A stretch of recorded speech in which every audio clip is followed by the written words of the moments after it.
Friends, எல்லாருக்கும் வணக்கம். Welcome to our channel. இன்னைக்கு நம்ம ஒரு யூனிக்கான ஒரு போட் நெக் டிசைன் தான் நம்ம பார்க்க போறோம். ஸோ நம்ம போட் நெக் கிளாஸ் அப்படின்னு பார்த்தீங்கன்னா நம்ம போட் நெக் 3 வகையில போடலாம் அப்படின்னு ஷார்ட்ஸ் சொல்லியிருந்தேன். ஸோ அதை பார்த்து நமக்கு கட்டிங் ஸ்டிச்சிங் வீடியோ வேணும் அப்படின்னு நிறைய பேர் கேட்டிருந்தீங்க. ஸோ அதனால first video cutting and stitching video ரெண்டுமே போட்டிருக்கேன். ஃபர்ஸ்ட் டிசைன் போட்டிருக்கேன். அதை பார்க்காதவங்க சேனலை பார்த்துட்டு நீங்க பாருங்க. செகண்ட் பாத்தீங்கன்னா இந்த பிளவுஸ் தான். ஸோ இதுக்கு டிசைனும் ஒரு ஒரு ஒரு ஷேப்ல இருக்கு. ஸோ அது எப்படி சொல்றதுன்னு எனக்கே தெரியல. எனக்கே ஒரு கன்ஃபியூஷனா இருந்துச்சு. அந்த நெக் எல்லாமே கட்டிங் பண்ணிட்டு அந்த 4 இன்ச்சு தான் வரணும் இல்லையா கீழே. ஸோ அதையும் பார்த்துட்டு நம்ம எப்படிதான் வைக்கிறது டிசைன் அப்படின்றதுன்ற மாதிரி தான் எனக்கே இருந்துச்சு. இப்போ பாத்தீங்கன்னா ஃபர்ஸ்ட் இந்த மாதிரி ஒரு ஷேப் எடுக்கணும் கீழே இருந்து.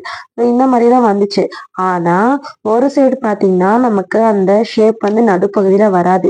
ஸோ எதை சொல்றேன் அப்படின்னா நம்ம போட் நெக்கு மேல கட்டிங் பண்ணோம் இல்லையா.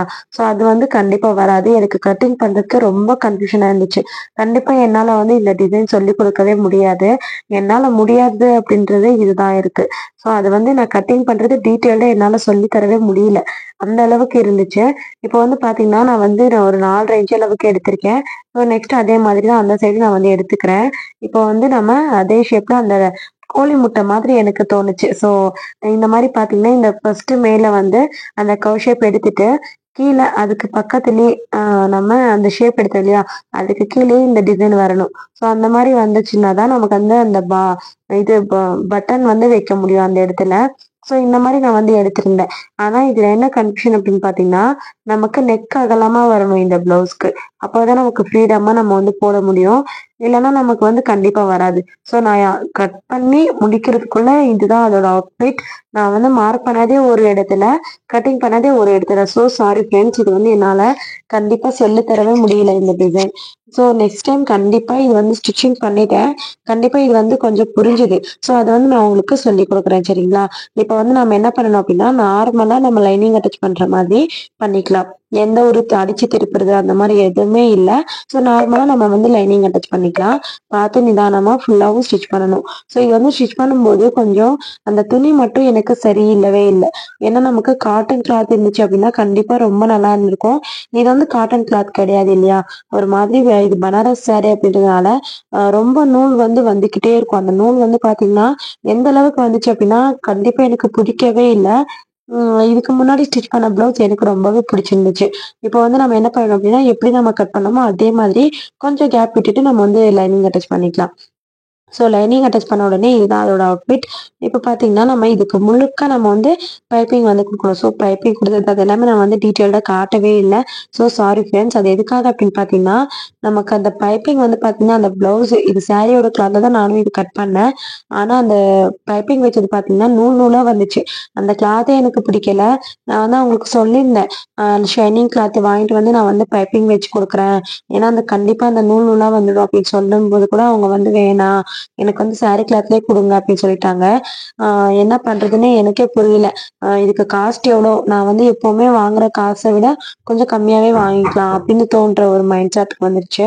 ஸோ இப்போ பாத்தீங்கன்னா இன்னொரு சைடு இந்த மாதிரி பைப்பிங் வைக்கணும். ஸோ அதுக்கு கிளாத் பத்தல அப்படின்னால நான் அட்டாச் பண்ணிட்டு பைப்பிங் வச்சுட்டேன். கீழே பைப்பிங் வைக்கவே இல்லை நான்.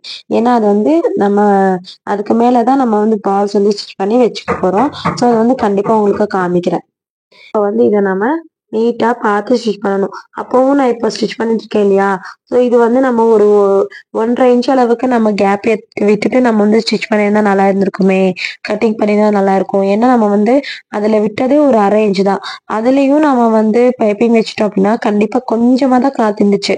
ரொம்ப ஒரு கில்ட்டியா ஃபீல் பண்ணேன் இந்த பிளவுஸ் ஸ்டிச் பண்ணும்போது. என்ன பண்றதுன்னே தெரியாம போச்சு. ஆனா ஸ்டிச்சிங் ஃபுல் ஃபினிஷிங் பண்ணதுக்கு அப்புறமா சூப்பரா இருந்துச்சு பாக்குறதுக்கு. ஆனா அந்த பைப்பிங் கொடுத்தது மட்டும் எனக்கு உள்ள மேல பார்க்கும்போது சூப்பரா இருக்கு. ஆனா உள்ள கிளாத் வந்துகிட்டே இருக்கு. அதுக்குதான் எனக்கு வந்துகிட்டே இருக்கிற மாதிரிதான் எனக்கு இருந்துச்சு.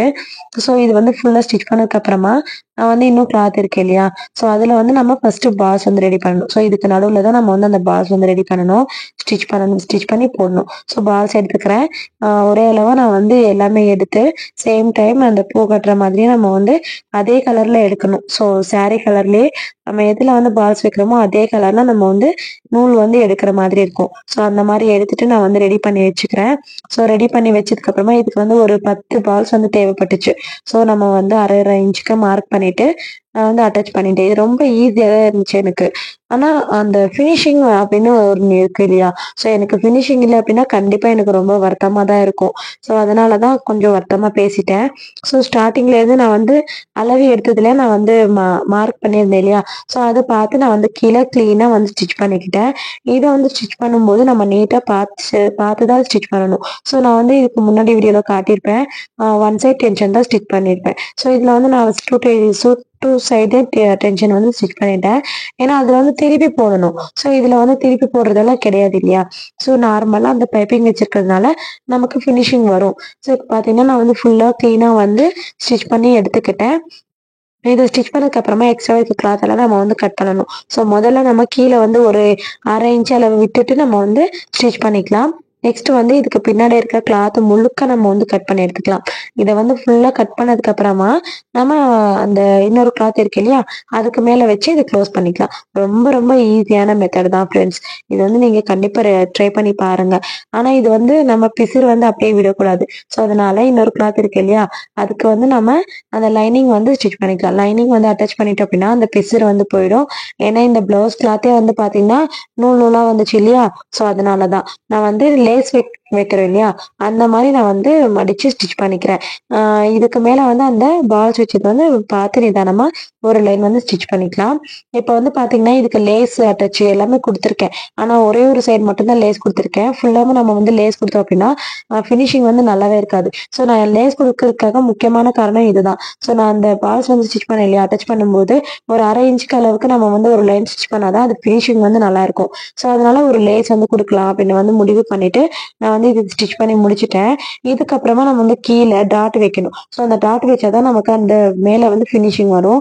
ஸோ கீழே டாட் வைக்கல அப்படின்னா கண்டிப்பா அந்த நெக்கு கிட்ட ஃபினிஷிங் வராது. ஸோ அதனால நான் வந்து டாட் வச்சுட்டு அந்த ஃபினிஷிங் வந்து க்ளோஸ் பண்ணிட்டேன். ஸோ அந்த டாட் வைக்கும்போது கூட எனக்கு ஒரே கன்ஃபியூஷன் தான். அந்த டிசைன் பக்கத்துல வைக்கலாமா இல்லைன்னா உள்ள வைக்கலாமா அப்படின்னு. ஸோ டிசைன் பக்கத்துல இந்த சைடு வந்து வச்சுட்டேன். அதுக்கப்புறமா அதே மாதிரி அந்த சைடு எவ்வளோ இன்ச்சஸ்க்கு வச்சிருக்கோனோ அதே மாதிரி தான் இந்த சைடு நான் வந்து டாட் வந்து வச்சுட்டேன். வச்சதுக்கு அப்புறமா எனக்கு ஃபினிஷிங் சூப்பரா இருந்துச்சு. கீழே வந்து பைப்பிங் வந்து அட்டாச் பண்ணிக்கிட்டேன். ஸோ எப்படி இருக்குன்னு சொல்லுங்க. ஸ்டிச்சிங் பண்ணதுக்கு அப்புறமா இதுதான் அதோட அவுட்லுக். ஸோ கீழே வந்து பைப்பிங், அதுக்கப்புறமா ஸ்லீவ்ஸில் எல்லாமே நம்ம வந்து பைப்பிங் வந்து saree கலரில் கொடுத்துருக்கோம். ஸோ இப்போ வந்து பார்த்தீங்கன்னா ஸ்லீவ்ஸ் கிட்ட அந்த பார்டர் வந்து கொடுத்துருக்காங்க இல்லையா?